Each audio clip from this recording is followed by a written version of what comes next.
औज पर जब मेरी किस्मत के सितारे होंगे, मेरी आंखों में मदीने के नजारे होंगे। वाह सुभान अल्लाह। और सुनिए क्या कह रहे थे ख्वाजा साहब, रहमते हक से, रहमते रब से, रहमते रब से यकीनन वहां जन्नत में हम रजा वाले ही कौसर के किनारे।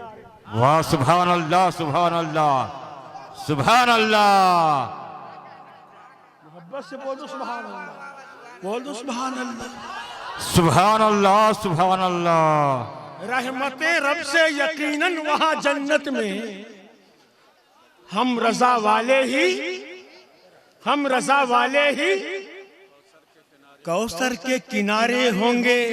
पेशे हक मुज्दा शफाअत का सुनाते जाएंगे, आप रोते जाएंगे, हमको हंसाते जाएंगे। उसते दी है खुदा ने दामने महबूब को, जुर्म खुलते जाएंगे और वो छुपाते जाएंगे। और देखना नजदीक बरोजे हश्र खुल्दे नाज़ में हम रजा वाले ही बिल्कुल दंदन आते जाएंगे।